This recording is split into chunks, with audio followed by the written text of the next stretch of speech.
সূর্য বলছে আমি পৃথিবীকে আলো দিই। সূর্যের এই দাবি শোনার পর চাঁদ বলছে আমি কি কম আছি নাকি তোর থেকে। চাঁদের দাবি যখন বলল পৃথিবীকে আমি আলো করি, তখন তারা বলছে আমিও আলো করি। আর থাকতে না পেরে বিদ্যুৎ প্রকল্প বলছে আমি কি আঁধারকে আলো করি না। ডিজেল পেট্রোল কেরোসিন বলছে তোরাই কি একা এই দাবিতে সত্য হবি, আমরা কি কোনো মূল্যহীন।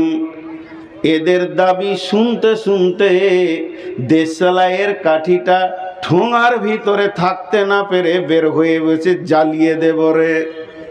আমার কি পাওয়ার কম আছে নাকি, আমিও অনেক আলো করতে পারি।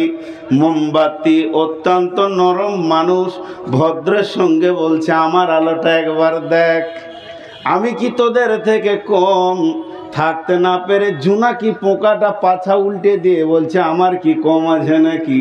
দাবিতে কিন্তু সবাই 16 আনা, কেউ 15 আনা নিতে চাইছে না। সূর্যের সঙ্গে জোনাকি পোকা লেগেছে, ওর দাবিতে এরও দাবি করতে চাইবে। অতএব সমাজের মানুষ ওই রকম হয়ে গেছে। 5 ওয়াক্তে নামাজ পড়ে মুরব্বির মন ভরছে না, গভীর রাত্রিতে উঠে মসজিদের কোণে করে কাঁদছে। যদি জিজ্ঞেস করা হয় হুজুর এত রাত্রে কান্না কেন, অঝোর নয়নে বলবে আল্লাহর জাহান্নামের ভয়ে কাঁদছি। যদি আমার মাবুদ জান্নাতের কোণে অধমকে একটু জায়গা দেয়। এর 5 ওয়াক্তে মন ভরছে না, সফলতা নেওয়ার জন্যে তাহাজ্জুদে উঠে কাঁদছে। আর একজন শুধু 5 ওয়াক্ত নামাজ পড়েও সেও চাইছে জান্নাতুল ফেরদাউসে থাকবো।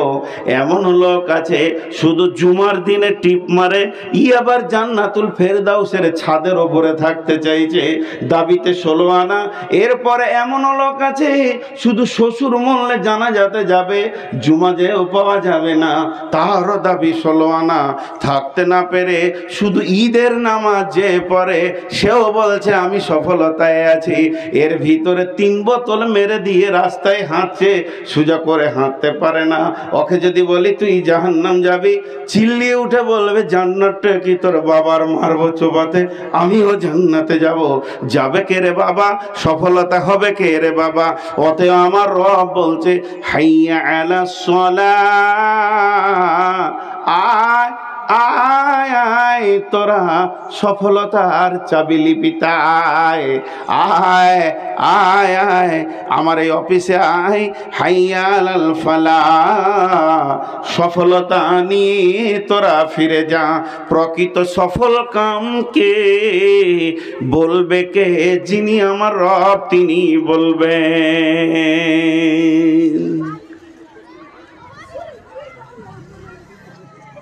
ধৈর্য আছে ভাই, হেরে গেলাম তোমাদের কাছে। এরা যে দাঁড়িয়ে দাঁড়িয়ে শুনছে যে কম সফল নয়।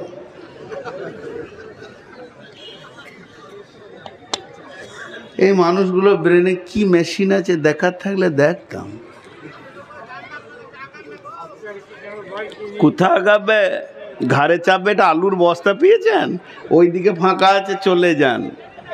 আগে এসেছে আগে বসবে, পেছনে এসছেন পেছনে বসতে হবে। হ্যাঁ, এখানে কোনো নবাবি চলবে না, হুকুমতি চলবে না। আমি কি হাই রোডে বসে জালসা করছি?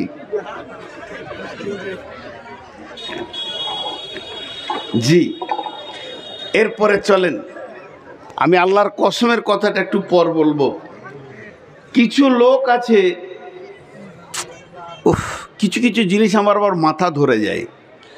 কিছু লোক আছে ওর বটুখানায় যখন যাবেন না, তো 1 কাপ চা দেবে, বটুখানায় বসবেন আর চারিদিকে তাকিয়ে দেবেন খালি picture. Madhyamik, HS, graduation, master degree, MM, MD, MCom, coursing, মানে যতগুলো সার্টিফিকেট পেয়েছে সেগুলোকে লেমিনেশন করে করে রেখেছে, যে ওইখানেও এমনি করে বসে আছে। তার মানে ও বলছে আমি খুব সফল মাল, আমার মতো দামি আর কেউ নাই। জি ভাই, একে হচ্ছে কবলিয়া, আর এক হচ্ছে কাবেলিয়া, আর একটা হচ্ছে মশহুর আর মকবুল দুটো আসমান জমিন পার্থক্য। মশহুর আর মকবুল এই দুটো আসমান জমিন পার্থক্য। একটা ছেলে মাধ্যমিকে পাস করেছে, পশ্চিমবঙ্গে স্কলারশিপ পেয়েছে, বাহ বাহ বাহ বাহ বাহ বাহ।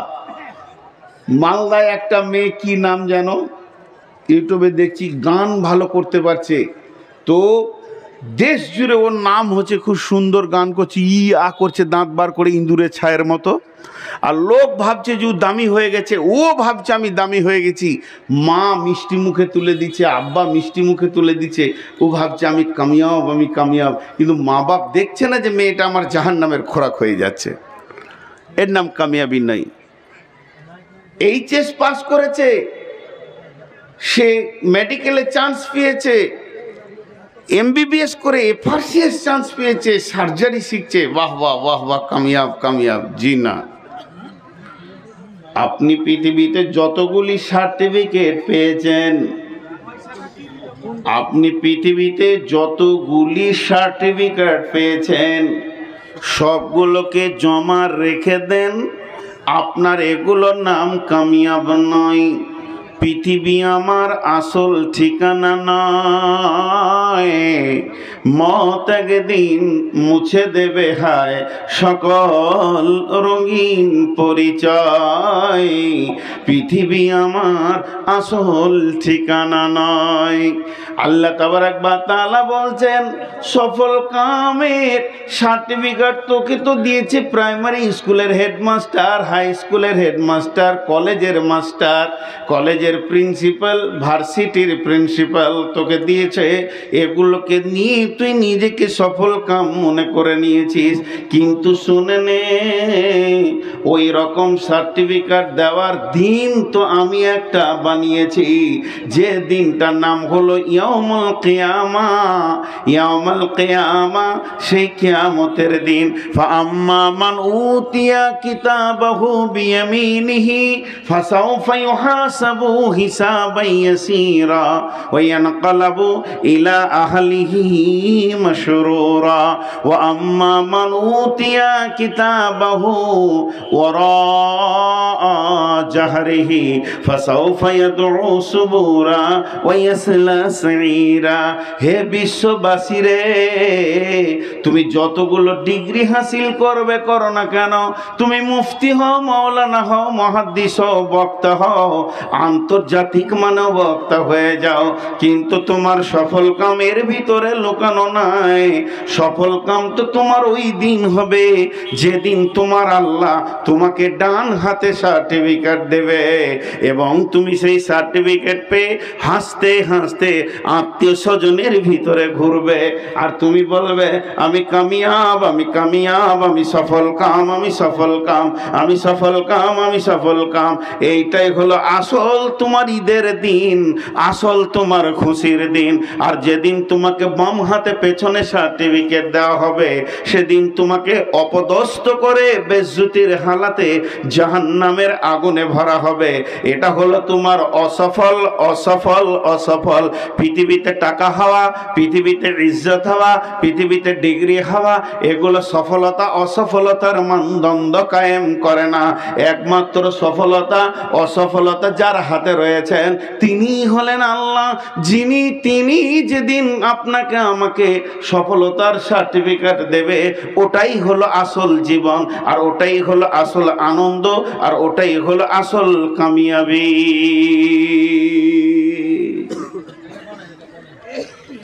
আমরা এগুলো সফলতা ভাবছি, এগুলো ভুল। অনেকে টাকা হলেও নিজেকে সফল মনে করে, আমি সফলতা অর্জন করেছি। আমি আমার কথাটাই বলি। বাংলাদেশ, আপনাদের আজকে বাংলাদেশের বক্তা আছে, ওনাকে আমি চিনি না, পাবনা জেলা আমি যাইনি। বাকি বাংলাদেশে এবছর বেশি প্রোগ্রাম করিনি, 68-69টার মতো হয়েছে। তাও কয়েকজনকে দিতে পারিনি, তো রমজান মাসে 10টা দিন আবার যেতে হবে। তো আল্লাহ গোটা বাংলাদেশকে ঘোরাচ্ছে। শুনে যান আমি শেষ অঙ্কটা কি বলছি, তাহলে আমি বিরাট সফল। আমার নিজের দেশে পশ্চিমবঙ্গ, বিহার, ঝাড়খণ্ড, মেঘালয়, ত্রিপুরা, আসাম, মিজোরাম, বড়োল্যান্ড, জোরহাট দাপিয়ে ঘুরলাম, আর ঘুরছিও। নেপাল ঘুরছি। আমার মতো আর দামি কে আছে? আমি তো সব থেকে দামি। আমার মতো আর কেউ হতে পারে? সবাই আমাকে বলছে বাহ বাহ বাহ বাহ, ইউটিউব জগতে বাহ বাহ বাহ বাহ, ফেসবুকে বাহ বাহ বাহ বাহ। কিন্তু যার কাছে আমার সফলতার সার্টিফিকেট, সে বলছে তুই কুকুরের থেকেও খারাপ। কে সে? আল্লাহ। মহব্বতের সঙ্গে বলি, সে কে? আমার নূর মোহাম্মদের জীবনের কোনো মূল্য আছে? কোনো মূল্য নেই। আল্লাহ বলছেন তোকে আমি চিনি না, তোকে আমি বুঝি না, তুই আমার গোলামি নস, তোর ব্যবহারে আমি সন্তুষ্ট নই। আল্লাহ এই জীবনটার ব্যাপারে বলেছেন উলাইকা কাল আনআম বাল হুম আজাল, তুই চতুষ্পদ প্রাণীর থেকেও নিকৃষ্ট, শূকর কুত্তার থেকেও নিকৃষ্ট, তোর জীবনের কোনো মূল্য নাই রে নূর মোহাম্মদ। কিন্তু চুয়াপুকুরে এমন একটি লোক আছে, এই এলাকায় এমন একটি লোক আছে, এই পৃথিবীতে এমনও লোক আছে তাকে সমাজের মানুষ চিনে না। গ্রামে যদি কোনো কাজ নিয়ে 10 জন বসে, ওর নামটা নিলে সবাই এক বাক্যে বলবে ওকে বাদ দে, ও কিছু বুঝে না, সাদাসিধে মানুষ, খায় আর ঘুরে বেড়ায়। গাঁওয়ালা চিনতে পারলো না, পাড়াওয়ালা বলে লোকটা অত বুদ্ধি শুদ্ধি নেই, সাদাসিধে মানুষ। এও পাড়াওয়ালা চিনতে পারলো না। এমন কি যদি ওর ছেলেকে বলেন বাবা তোমার আব্বা আছে বাড়িতে? বলে হ্যাঁ আব্বা আছে। কিনা আপনি কি বলছেন বলেন? বলে আমার জমির পাশে তোমাদের যে ছোট্ট মতো 3 কাঠা জমিটা রয়েছে, ওটা ব্যাপারে একটু কথা বলতাম। ছেলে বলবে চাচা আব্বা বুঝে না, ওর মাথা মোটা হুঁশ কম, আপনি আমার সঙ্গে কথা বলেন। তার মানে ছেলেও বাপকে ঠিক মতো চিনতে পারলো না। যার বিছানায় একসঙ্গে শুয়ে একই কম্বলে দাম্পত্য জীবন কাটালো, বিবিকে যদি বলা হয় আপনার ভাইয়া কোথায় আছে, বিবি বলবে সে তো সাদা সিধে মানুষ, খ্যাপা মানুষ, ভাই কোথায় থাকে কিছু খবর রাখি না। তার মানে তাকে বিবিও চিনল না, পৃথিবীর মানুষ চিনল না, গাঁওয়ালা চিনল না, বিবি চিনল না ছেলে, চিনল না পাড়া, চিনল না দেশ আর দশ, রাজনৈতিক লোকও তাকে ডাকে না, শুধু টিপ নিয়ে ছেড়ে দেয়। কিন্তু যখন রাত্রি 1:30 হয়ে যায়, ও আর বিছানায় থাকে না, বিছানা থেকে উঠে উজু করে 2 রাকাত নামাজ পড়ে ঘরের এক কোণে খালি বলে আল্লাহ সুবহানাল্লাহ, আলহামদুলিল্লাহ, আস্তাগফিরুল্লাহ, আস্তাগফিরুল্লাহ, সুবহানাল্লাহ বিহামদিহি, সুবহানাল্লাহিল আযীম। এই করে করে 1.5 ঘন্টা কাটিয়ে দেয় চোখের পানিতে। বিশ্ব না চিনলেও চিনে আল্লাহ। আল্লাহ বলছেন রাজুলুন যাকারাল্লাহ খালিয়ান ফাফাজাতে আইনাহু, আমার সম্বন্ধী, আমার শালা কিংবা আমার শ্বশুর কিংবা আমার বড় ভাই যদি জঙ্গিপুর স্টেশনে কাজ করে, আজকে রাত্রেতে আমি বাড়ি যাব বলেছি, রিজার্ভেশন লাগিয়ে রেখে দেবে যে ভাইয়া একটা বক্তা মানুষ, ওর টিকিট রিজার্ভেশন ঠিক আছে। যখন ওই ব্যক্তিটা আল্লাহর কাছে কাঁদে, সে কত সফলতা পেয়ে গেছে, হাসরের মাঠে আরশের ছায়াতে, রহমতের ছায়াতে তার রিজার্ভেশন লাগানো থাকবে, জান্নাতেও রিজার্ভেশন লাগানো থাকবে। বিশ্বনবী বলছেন ও সাবাতুন ইদিল্লাহুমুল্লাহু ফি দিল্লিহি ইয়াউমা লা দিল্লা ইল্লা দিল্লুহু। আল্লাহর নবী বলছেন 7 ব্যক্তি কোটা আছে, ওই রিজার্ভেশনে ঢুকতে পারবে, কঠিন কিয়ামতের দিনে রহমতের ছায়াতে থাকবে, আরশের ছায়াতে থাকবে। সেই 7 ব্যক্তির এক ব্যক্তি হলো পৃথিবীর মানুষ তাকে চিনবে না, আসে চোখের পানিতে রবকে ছাড়বে না, এই হলো সফল। সফলতা কাকে বলে খালি বুঝি। আমি আপনাদেরকে আল্লাহ এই সফলতাকে কত গুরুত্ব দিয়েছে, দিনে 10 বার ডাকে আয় আয় আয়। আর কোনো বিষয়ে আল্লাহ এত গুরুত্ব দিয়ে ডাকেন না। ও আবার কে? ও যাকে ভালোবাসে তাকে ডাকছে, সে শুনতে পেয়েছেন, আপনি শুনতে পেয়েছেন, এটা ওর বিপদ। ও আবার কে? আমি এক পাগলা। চলেন আল্লাহর কসমগুলো দেখেন কেমন।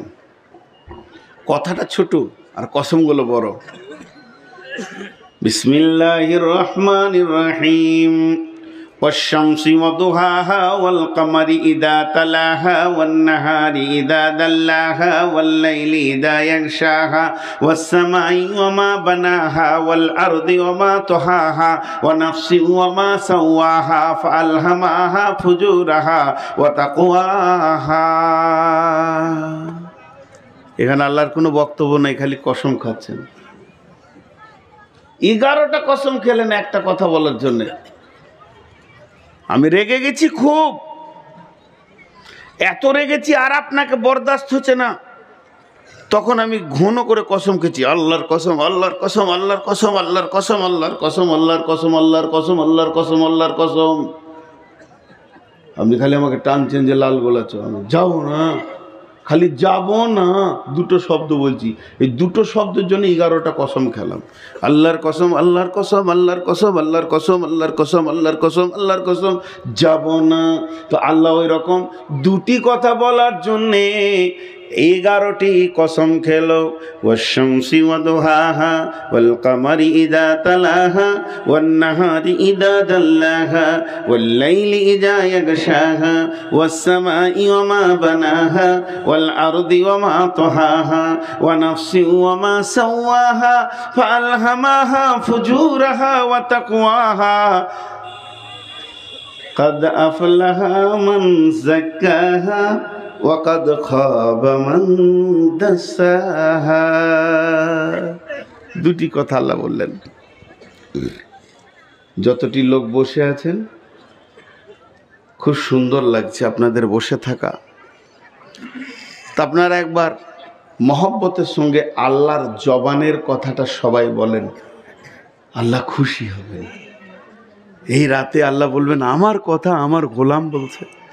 জীবনে অনেক স্লোগান দিয়েছি, অনেক গান বলেছি, অনেক গজল বলেছি, একবার আল্লাহর কথাটা জবান দিয়ে বলি। কদ আফলাহা মান যাক্কাহা। বলেন কদ আফ, বলেন সবাই বলেন। আরে বলেন বলেন বলতে হচ্ছে। এতগুলো লোককে আল্লাহর কথা বলতে খারাপ লাগছে, আমি বলেই নিচ্ছি আপনাদের মুখ দিয়ে, আমি কেটে কেটে বলবো। কদ আফলাহা মান যাক্কাহা ওয়াকাদ খাবা মান দাসাহা। এর বাংলাটা বলে দিই। আল্লাহ বলছে যে পবিত্র হলো সে বেঁচে গেল, যে ময়লা থাকলো গোলতাল হয়ে থাকলো ও ফেসে গেল। কথা বড় লয়, বাংলায় বলছি, যে পবিত্র হলো সে বেঁচে গেল, যে পবিত্র হলো সে বেঁচে গেল, যে নাপাক থাকলো সে ফেঁসে গেল। তাহলে জালসাটা বন্ধ করে দিয়ে এখন হুর হুর করে সব দৌড় মেরে দেন বাড়িতে, সাবান নিয়ে গোসলখানা ঢুকে যান, মাথা থেকে পা পর্যন্ত ধুয়েলেন। পবিত্র হলে জান্নাতে যাবে, নাপাক থাকলে জাহান্নামে যাবি। সহজ রাস্তা। খুব দুঃখ করে একটা কথা বলছি, কোন এলাকার জিজ্ঞেস করবেন না। 8টা ছেলের বাপ হজ করে এসছে, ফরজ গোসল জানে না। হাসবেন না, এটা দুঃখ, এটা দুঃখ। 8টা ছেলের বাপ হজ করে চলে এলো, ফরজ গোসল জানলো না।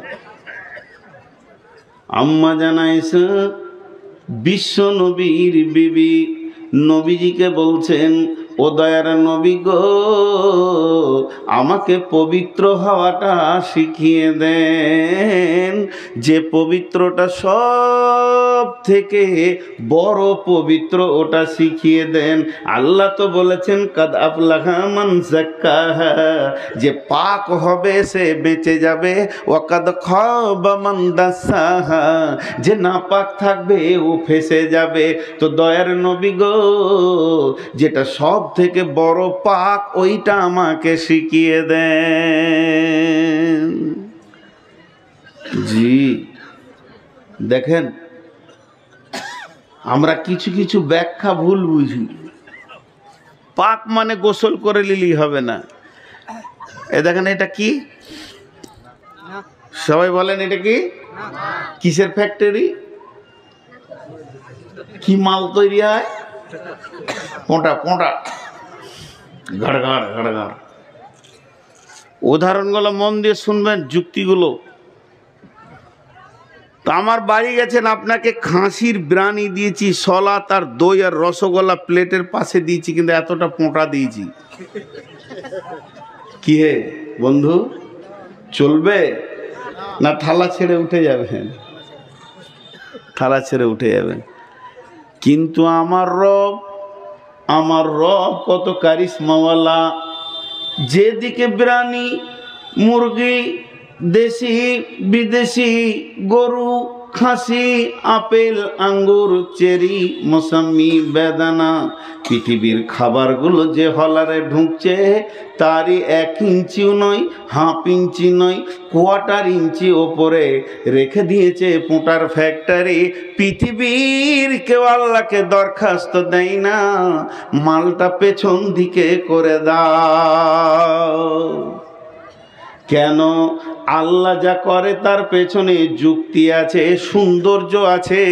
আর মানুষ যা করে তার পেছনে যুক্তি নাই, সৌন্দর্য নাই।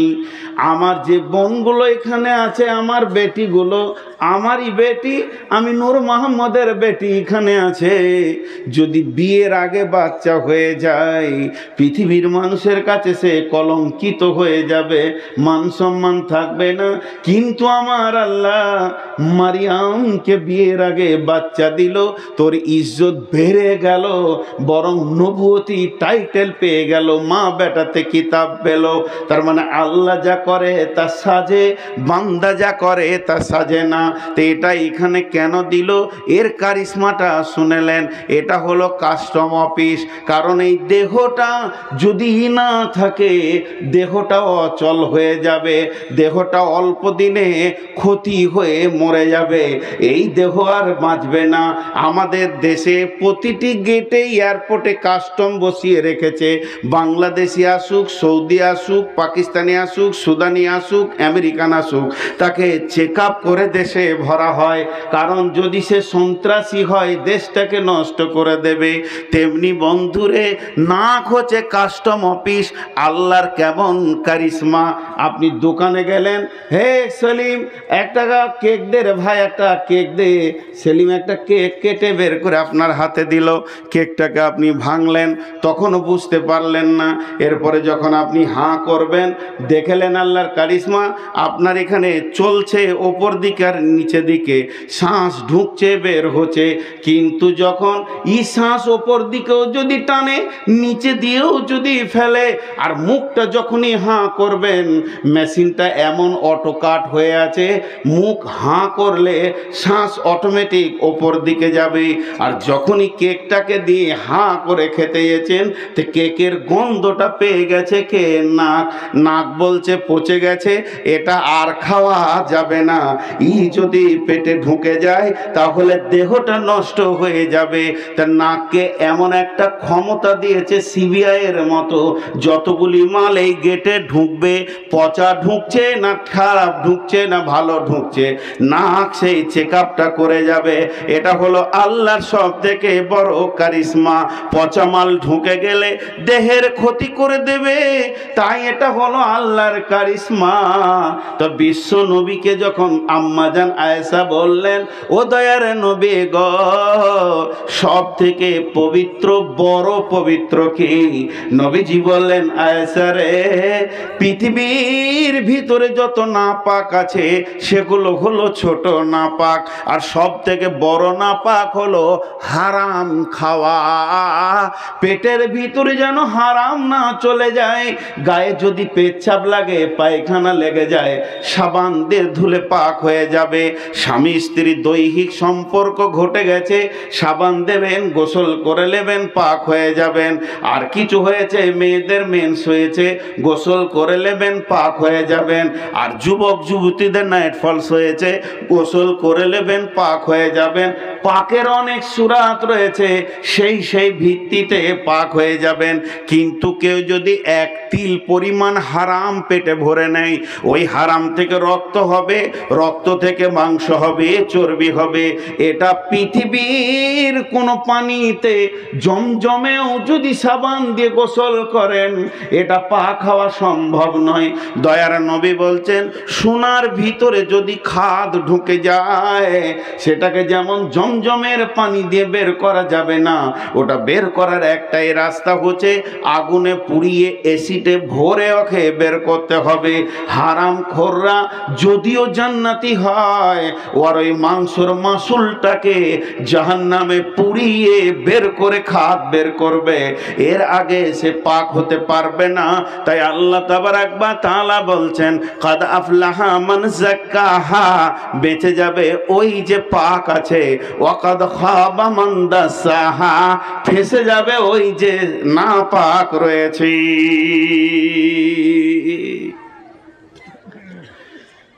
জি, পাক আর না পাকের পরিস্থিতিটা আমরা বুঝতে পারছি না। বিশ্বনবী বললেন, মহিলাদের ভিতরে, নিজের বিবিদের ভিতরে একটা এলান করে দিলেন, যার হাত লম্বা বড় সে আমার সঙ্গে আগে মোলাকাত করবে কবরে। সে মানে ওই বিবিটা আগে মরবে আমার বিবিদের ভিতর থেকে, যার হাত লম্বা। তো যত বিবি ছিল একটু বয়স হয়ে গেছিল, বয়স্কা মহিলা, আর দুইজন একটু তিরবিরে, আর তার থেকে বেশি তিরবিরে ছিলেন একটু অল্প বয়সী ছিলেন। যেটা বয়সের যে একটা অভ্যাস, ওটা তো হবেই, সেটা আম্মা জান আয়েশা। তো আম্মা জান আয়েশার সঙ্গে কথায় বাকবিতণ্ডা লেগে থাকতেন কে? হযরতে জাইনাব রাদিয়াল্লাহু তাআলা আনহু। জাইনাব কেন লেগে থাকতেন এত বাকবিতণ্ডাই? আম্মা জান আয়েশা বলতেন, আমি কুমারী। বাবার কত কৌশল করে বলতেন জানেন? আমি রাস্তার ধারে গাছ লই, আমি ঘেরা বেড়া দিয়া গাছ। ওর মানে বুঝেন? খালি লোকে বলে যে আগেকার মেয়েদের ছেলেদের বুদ্ধি কম ছিল, এটা ইশারা মারছে কিসের জানেন?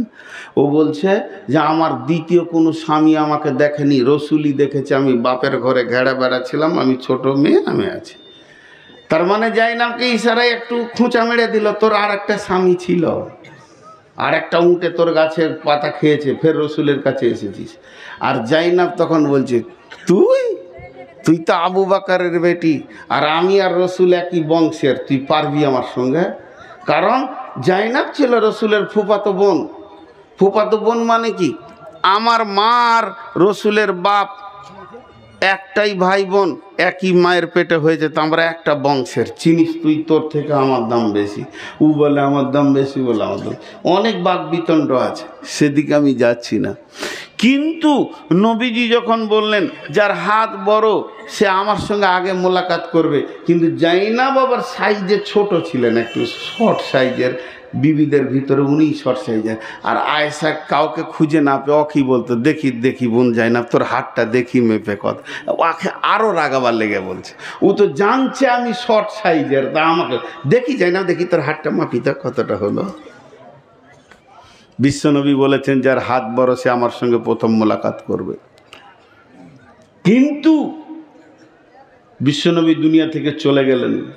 দুনিয়া থেকে যাওয়ার পর রসুলের যতজন বিবি ছিলেন, প্রথম যিনি দুনিয়া থেকে গেলেন উনি হলেন জাইনাব।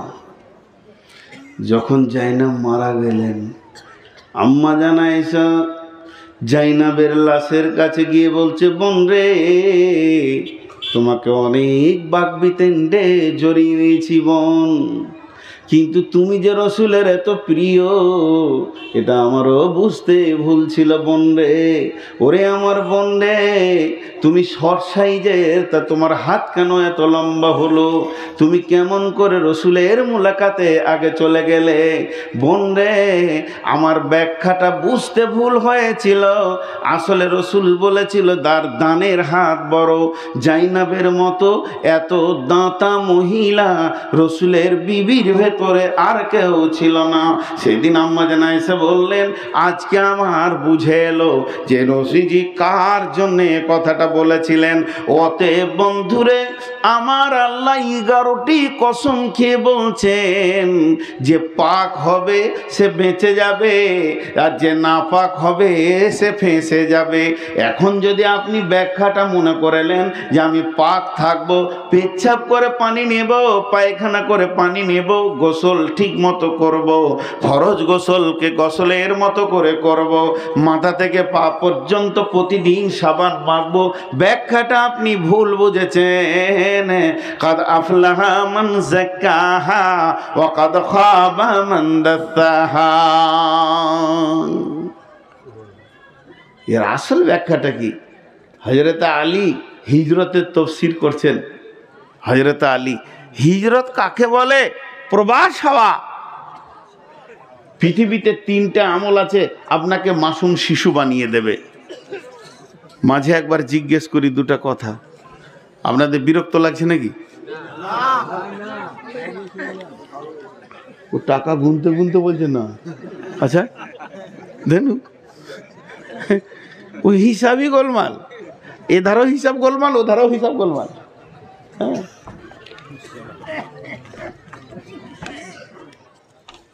আসসালামু আলাইকুম, কেমন আছেন?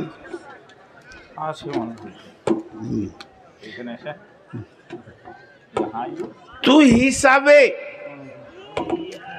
প্রবাস হযরতে আমর বিন আসকে রাসূলুল্লাহ সাল্লাল্লাহু আলাইহি ওয়াসাল্লাম 3টি কথা বলেছিলেন। আমর বিন আস, 3টি এমন আমল আছে মানুষের গুনাহকে ধুয়ে মুছে সাফ করে দেয়। 3টি আমলে, সে আমল 3টে কি? হজ্জে মাবরুর,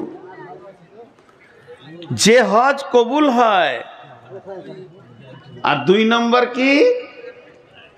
যদি কোনো বিধর্মী নন মুসলিম 90 বছর কেন 100 বছর বুড়াতি কাল পর্যন্ত মূর্তি পূজা করেছে, গাঁজা মদ সব খেয়েছে, জুয়া খেলেছে, সুদ খেয়েছে, আর তওবা করে কালেমা তাইয়্যিবা যেদিন ও পড়বে, কালেমা শাহাদাতের যেদিন ও সাক্ষী দেবে, সেদিন ওর পূর্বের গুনাহ মাফ। 2টা হলো। আর 3 নম্বর, মানুষ প্রবাস হয় অনেকগুলো কারণ নিয়ে। ছেলেটার বাড়ি চুয়াপুকুর, চাকরি পেয়েছে চেন্নাইয়ে, চলে গেল ওখানে বেচেক্ষণে বড় ধরনের চাকরি।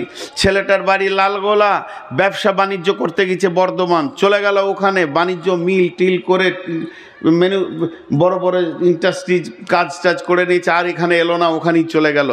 এগুলো নয়, বিজনেসের জন্য নয়, ব্যবসার জন্য নয়, বিয়ের জন্য নয়, কোনো নারীর প্রেমে পড়ে নয়, একমাত্র ঈমান বাঁচানোর জন্যে, আল্লাহকে রাজি রাখার উদ্দেশ্যে মানুষ যখন বাড়িঘর ত্যাগ করে, বিক্রি করে, সমস্ত রেসিডেন্সিয়াল চেঞ্জ করে হিজরত করে দেয়, এক দেশ থেকে আর এক দেশে যাই, তখন তার গুনাহ আল্লাহ মাফ করে দেন। 3টে। তো হযরত আলী বলছেন, হিজরত কাকে বলে জানো? একটা হলো ছোট হিজরত, একটা হলো বড় হিজরত। তলোয়ার নিয়ে, ঢাল নিয়ে, এখনকার যুগে AK-60-40 নিয়ে, রাইফেল রিভলভার নিয়ে ময়দানে নামার নাম হলো ছোট জিহাদ। আর বড় জিহাদ কোনটা? যে নিজের নাফসের ওপরে ছুরি চালাতে পারবে, কোরআন হাদিসের ওপরে নিজেকে দাঁড় করিয়ে রাখবে, এটা হলো বড় জিহাদ। জি ভাই, হযরত আলী বলছেন, মক্কা থেকে আবিসিনিয়া যাওয়া, মক্কা থেকে সিরিয়া যাওয়া, মক্কা থেকে মদিনা যাওয়া, এটা হলো ছোট হিজরত। এর থেকে একটা বড় হিজরত আছে। সেই দেশে যদি কেউ যায়, ওই দেশে যাওয়ার নাম হচ্ছে বড় হিজরত। ওই দেশে যে যাবে তার আল্লাহ জীবনের গুনাহগুলি মাফ করে দেবেন। সেই দেশটা এমন একটি দেশ, আপনি নিয়ত করলেন আগামী কাল ওই দেশে চলে যাব, তো আপনার জীবনের গুনাহ মাফ হয়ে যাবে। তওবা করলেন, ওই দেশটার এত গুরুত্ব আছে, তাহলে সেই দেশটা কোথা? মক্কা বলে জি না, মদিনা বলে জি না, সৌদি বলে জি না, তাহলে দেশটা কি? হযরত আলী বলছেন দুটি দেশের নাম বলছি, একটা দেশের নাম হলো গুনহা আর একটা দেশের নাম হলো নেকি। তুমি আজকে তওবা করে গুনহার দেশ থেকে সবকিছু বিক্রি করে দাও, সুদের লাইনটা বন্ধ করে দাও, জুয়ার লাইনটা বন্ধ করে দাও, মদের লাইনটা বন্ধ করে দাও, ব্যভিচারের লাইনটা বন্ধ করে দাও, রান্ডি বেসার লাইনটা বন্ধ করে দাও, বেপরদা লাইনটা বন্ধ করে দাও, তোমার গোপনে ঘুষ খাওয়া আছে এটা বন্ধ করে দাও, দাড়ি মারা বন্ধ করে দাও, মিথ্যা কথা বন্ধ করে দাও, মুনাফিকি বন্ধ করে দাও, দাড়ি কাটা বন্ধ করে দাও। এক কথার গুনহার দেশ থেকে বের হয়ে কেউ যদি নেকির দেশে ঢুকে যায়, এটাই হলো বড় সফর। তা আমার আল্লাহ বলছেন কাদ আফলাহা মান যাক্কাহা ওয়া কাদ খাবা মান দাসাহা।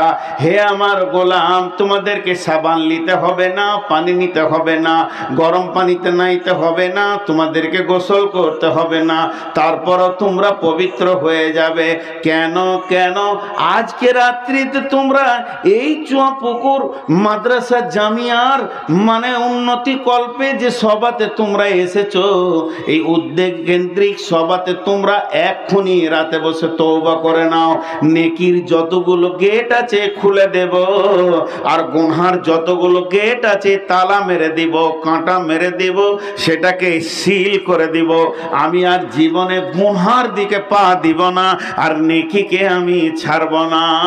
যদি তুমি এই প্রতিজ্ঞা করো, আমার আল্লাহ বলছেন কাদ আফলাহা মান যাক্কাহা, তুমি বেঁচে গেলে, বেঁচে গেলে, বেঁচে গেলে, নিজেকে পাক করে নিলে, পাক করে নিলে। ওয়া কাদ খাবা মান দাসাহা, এটাও করব, ওটাও করব, নোংরামি করব, নামাজও পড়ব, তুমি ফেঁসে গেলে, ফেঁসে গেলে, ফেঁসে গেলে।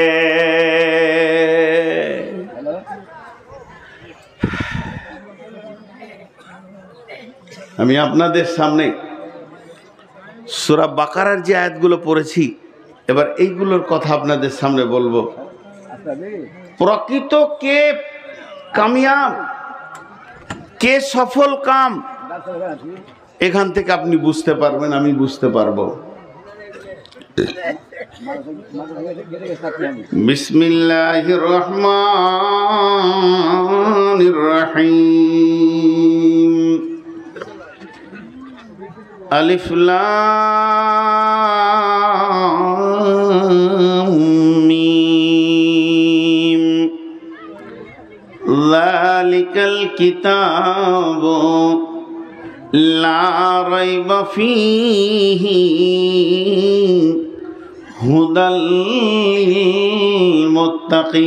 মুত্তাকিন الذين يؤمنون بالغيب ويقيمون الصلاة ومما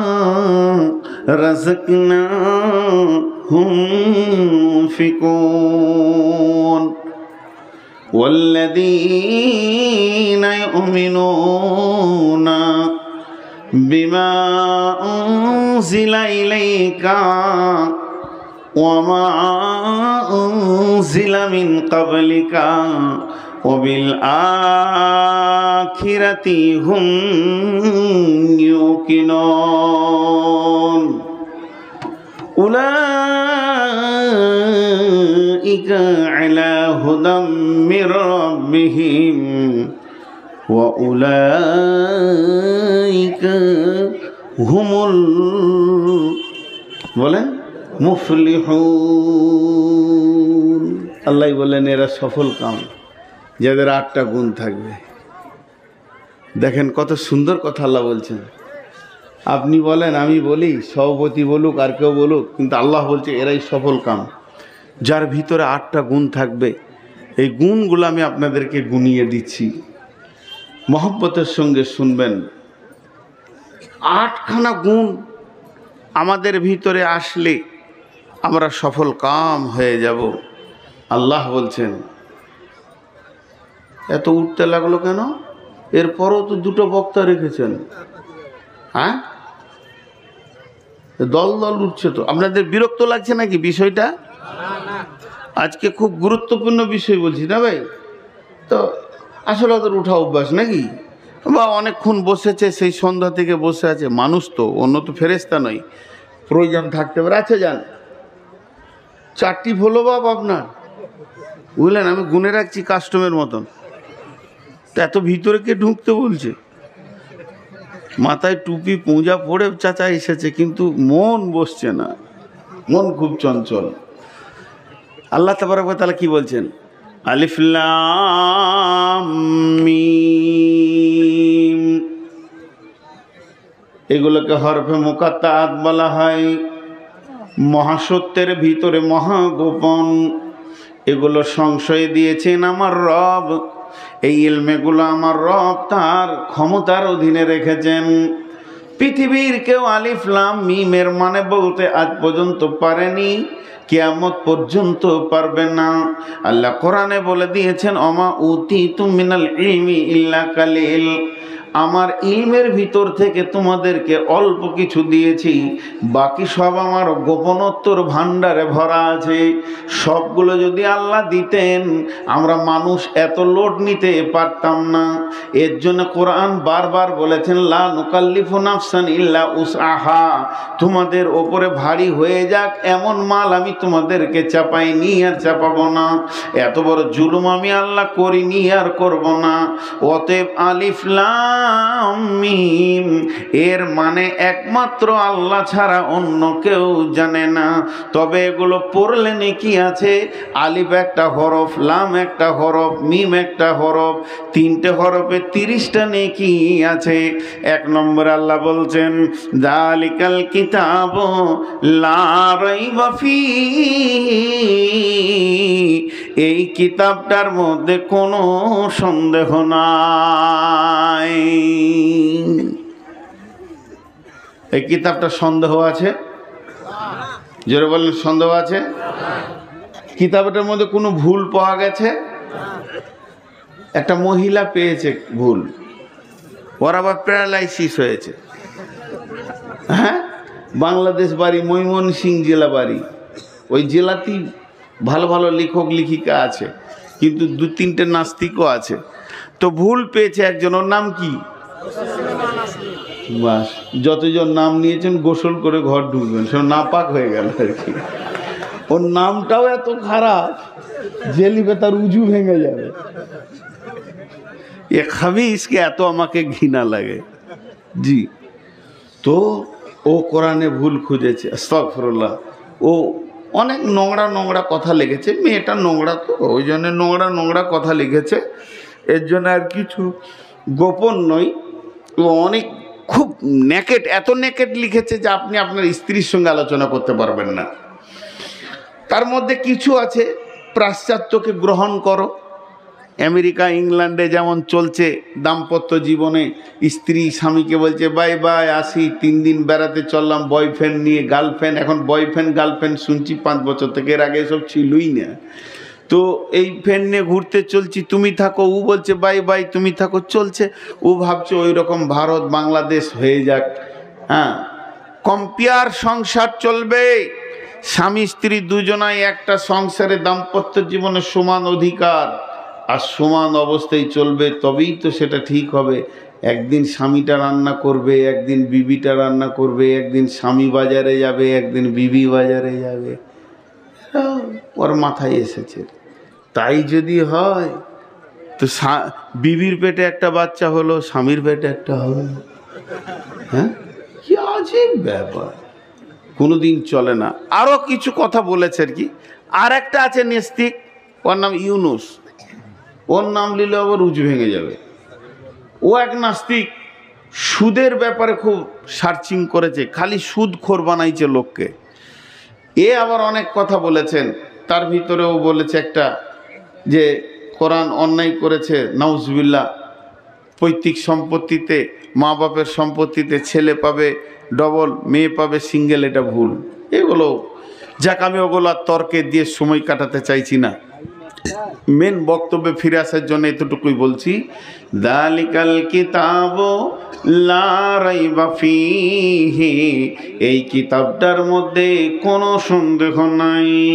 কিতাবের মধ্যে যদি সন্দেহ থাকে, আল্লাহ বলছেন ওয়া ইন কুনতুম ফী রাইবিম মিম্মা নাযালনা আলা আবদিনা ফাতু বিসূরাতিম মিন মিসলিহি ওয়াদউ শুহাদাকুম মিন দুনিল্লাহি ইন কুনতুম সাদিকিন। হে বিশ্ববাসী, তোমরা যদি বলো আমার কিতাবের ভিতরে ভুল আছে বা এমন এ কিতাব বানাতে পারবে, তাহলে তোমরা তোমাদের বন্ধু বান্ধব নিয়ে, বিশ্ববিজ্ঞানীদেরকে নিয়ে তোমরা বসে যাও যে আমার কিতাবের মতো একটা কিতাব বানাও। ফাইল্লাম তাফআলু ওয়ালান তাফআলু, কোনোদিন পারোনি আর কোনোদিন তোমরা পারবে না। শুনে নাও, এই কিতাবের মধ্যে কোনো ভুল নাই। দেখেন, বিশ্বনবী লিখতে পড়তে জানতেন, লিখতে পড়তে জানতেন। এতগুলো লোক মুখ খুলে না, তিনজন খুলছে। বিশ্বনবী লিখতে পড়তে জানতেন?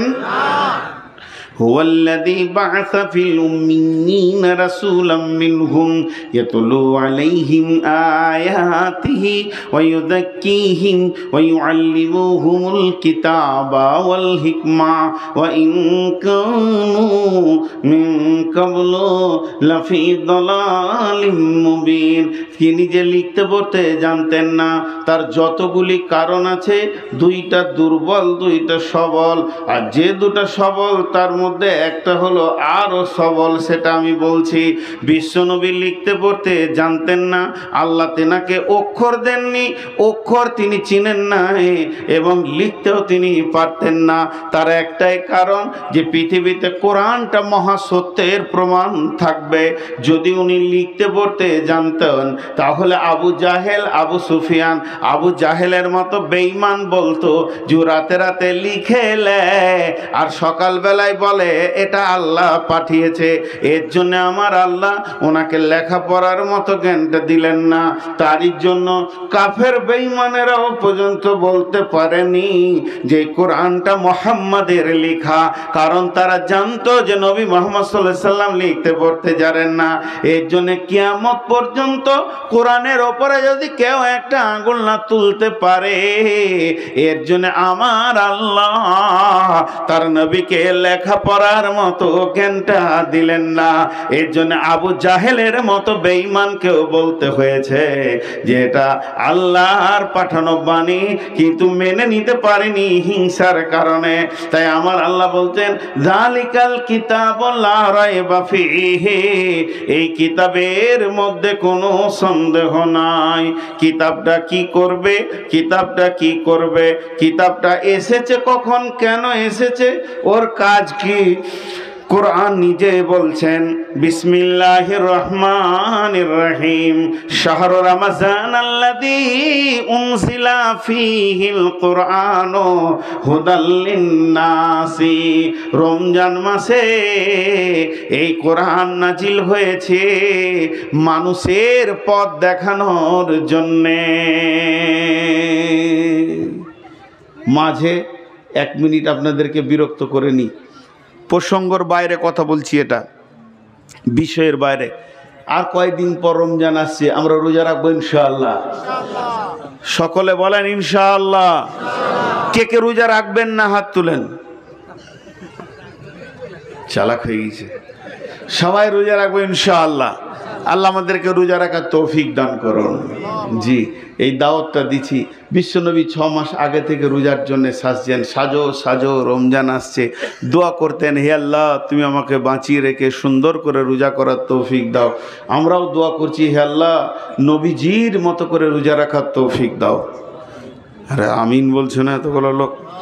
ছি ছি ছি ছি ছি। নবীজির মতো করে রোজা রাখার তৌফিক দান করো। আমিন।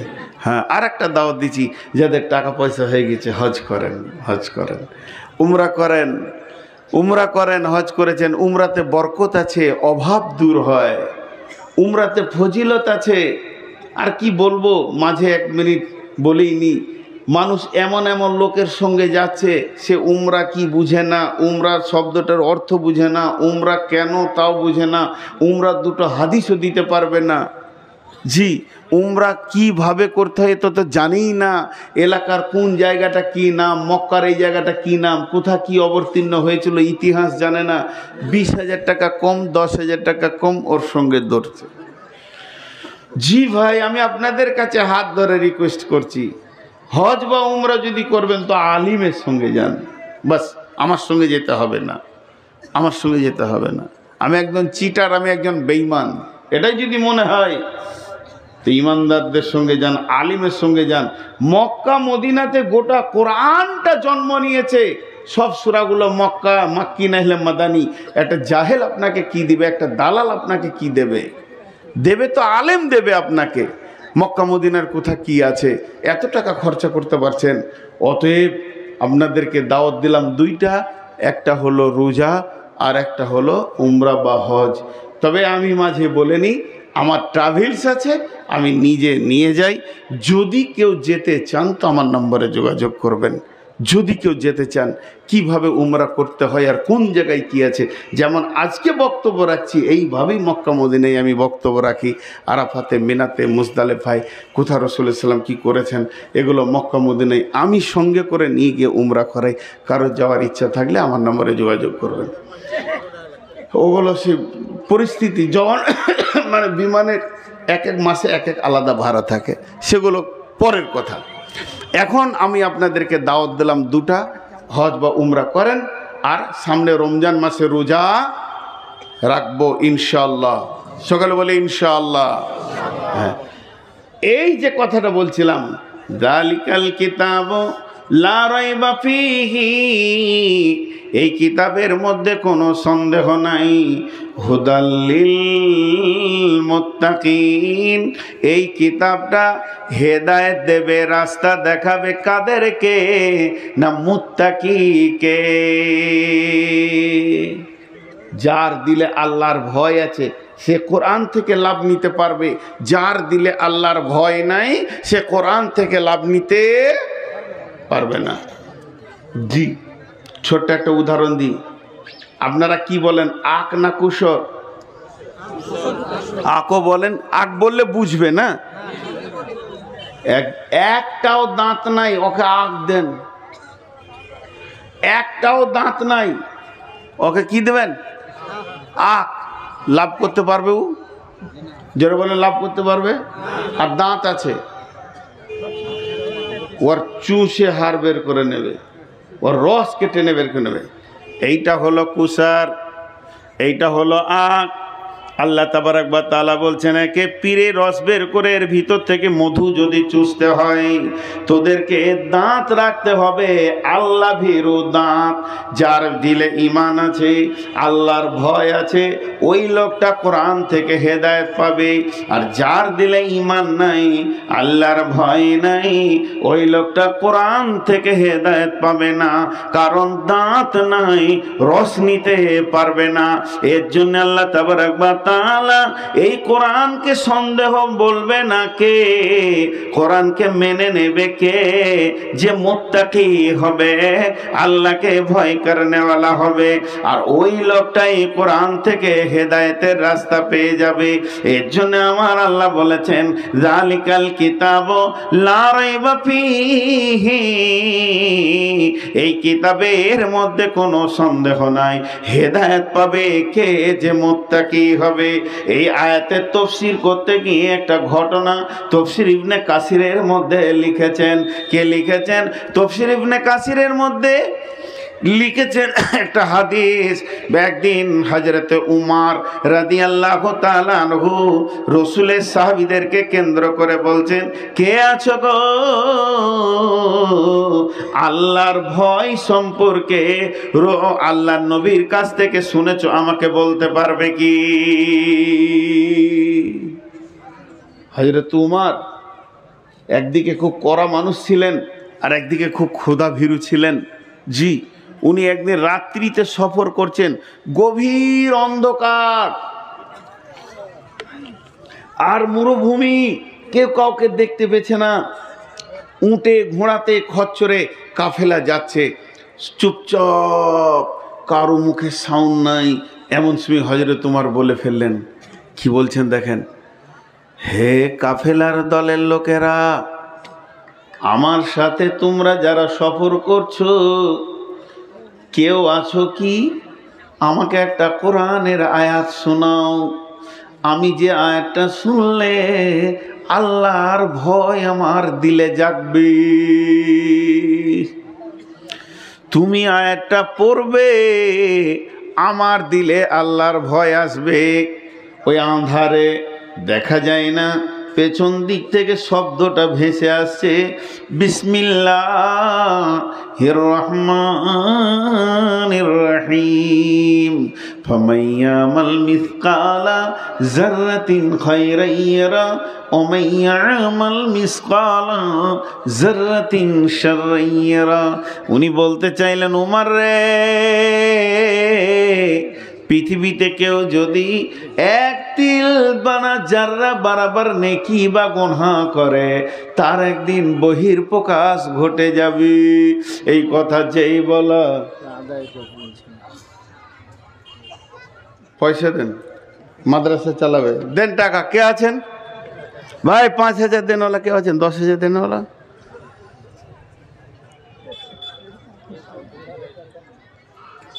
মাদ্রাসা তো কালেকশন করতেই হবে রে বাপ, আমি তো মাদ্রাসারই ফসল, মাসে কালেকশন কি ভুলে যাব? যাতে মাতাল হলে তাহলে ঠিক আছে। হ্যাঁ, আর 22 বছর এই কাজ করছি, আর আমাকে যদি মনে পড়াইতে হয় যে তোমাকে কালেকশন করতে হবে, তাহলে আমি বক্তাই লাই। জি, যা কোথা কি বলছিলাম ভুলে গেলাম। যে লাঠি নিয়ে আমাকে কালেকশনের কথা বলছে, ভয় তো খাবই।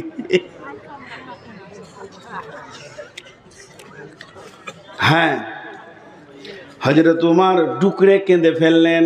তার মানে উনি বলতে চাইছেন, উমর তুমি যদি ক্ষুদ্র পরাবর নেকি বা গুনাহ করো, তার একদিন বহির্প্রকাশ ঘটে যাবে। সঙ্গে সঙ্গে হযরত উমর এত ডুকরে কান্না শুরু করে দিলেন, কাঁদতে কাঁদতে বলছে, কেউ আছো গো, আমার দিলটা একটু সান্ত্বনা দিয়ে দাও, আমাকে একটু চैन সুতুন এনিয়ে দাও।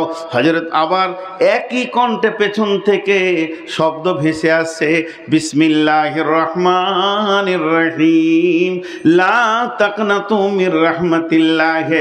উমর রে, তুমি জীবনেও যা করো আল্লাহর রহমত থেকে নিজেকে বঞ্চিত করিও না।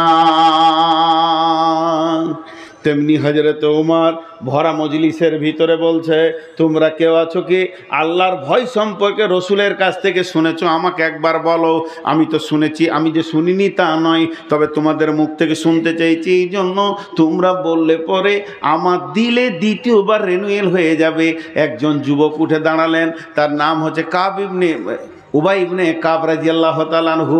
হযরত উবাই ইবনে কাব বললেন, আমিরুল মুমিনিন, খলিফাতুল মুসলিমিন, আমি শুনেছি বিশ্ব নবী কাকে আল্লাহর ভয় বলেছে।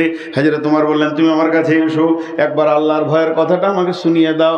উবাই ইবনে কাব বলছেন, ও আমিরুল মুমিনিন, খলিফাতুল মুসলিমিন, পৃথিবীতে বহু রাস্তা আপনি অতিক্রম করেছেন, বহু রাস্তায় আপনি হেঁটেছেন, তবে একবার বলেন, কোনো দিন কি সংকীর্ণ রাস্তায় হেঁটেছিলেন, চিকন আলপথে হেঁটেছিলেন, দুই দিকে জমি কাঁটা দিয়ে বেড়া দিয়ে দিয়েছে? বলছে, হ্যাঁ আমি হেঁটেছিলাম। বলে কেমন করে হেঁটেছিল একবার দেখাতে পারবেন?